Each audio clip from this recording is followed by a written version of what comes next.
Upgrades.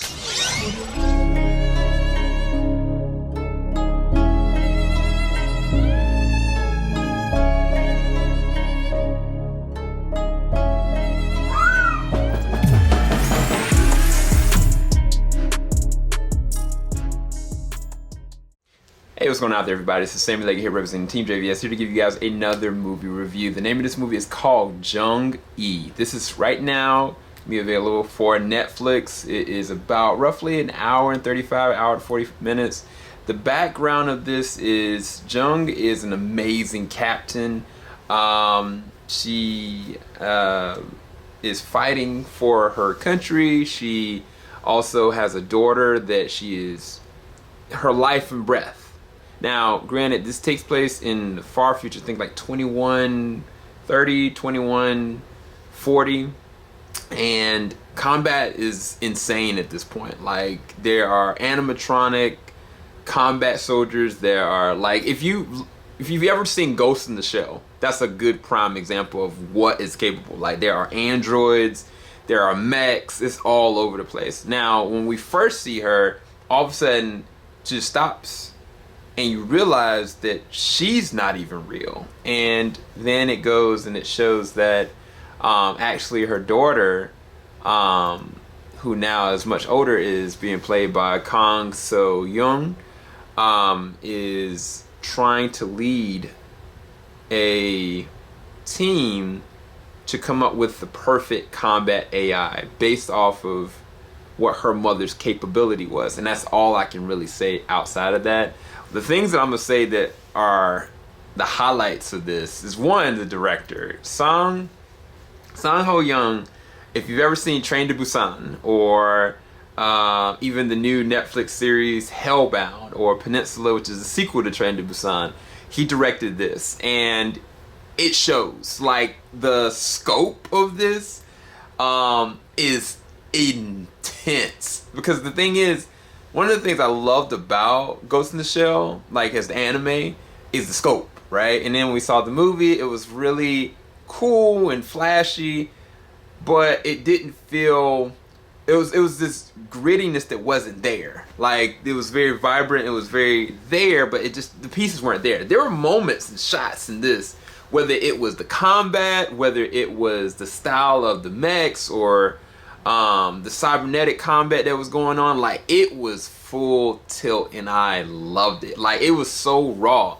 Even then, there were scenes that you know for a fact are CG, they still had great stunt performers allowing for great scenes, because every single fight scene that's happened with a robot or AI or a mech, like, it feels like it's very well choreographed, or somebody's actually doing the motion capture for it. So meaning that anytime that there are action moments, it is felt. Like, the last 10 minutes of this are insane, but you would never, once you get the understanding of kind of where this story is going, this isn't a action movie throughout. That's not the movie that Sang-ho wanted to make.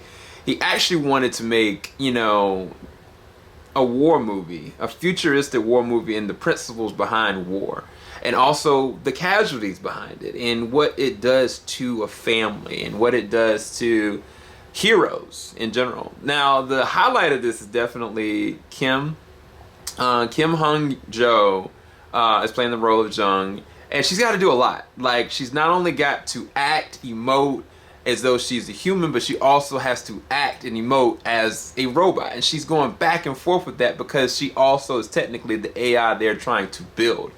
And there's so much she's doing. Like, it is so well done, so well acted, that some moments, like, it was hard, because I don't want to spoil anything, but when you see certain flashbacks and the reasons why some of these things are happening, it'll touch your heart.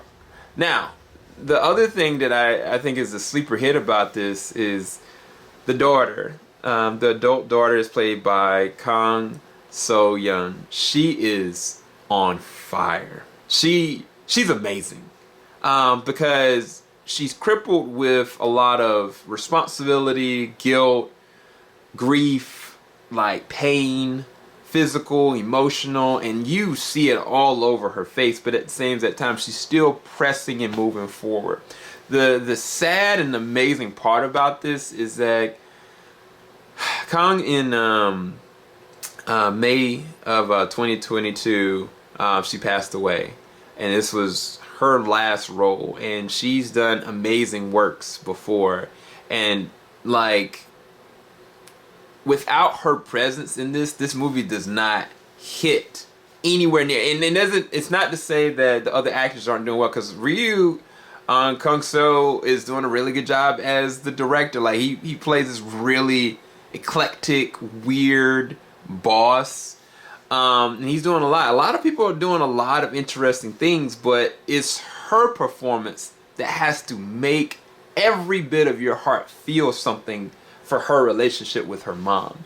And I think that even more so than the combat, the choreography, the practical effects here or there, like her performance is what is the life and breath of beating heart of this. And by the end of it, and when you realize, you know, like it means so much more. Like it's just the movie at a certain point, I realized once she, you know, that she had passed, it takes a whole different element to it because there's symbolism behind it now. And yeah, this was a really good action sci-fi film that I didn't suspect was gonna hit me like that. But I think that if you really watch it and appreciate good sci-fi action that has, you know, like real consequences and real emotions to it, like I think that you're gonna get something out of it. Let me know what you think about Jung-E. I would rest this at a 8.5 out of 10. I actually really did enjoy it, and hopefully you will as well. Make sure you like, comment, hit the subscribe button if you want to. We got a lot of content coming. I don't want you to miss any of it. All right, guys, keep it locked. JVS, we ain't gonna stop. Peace, people.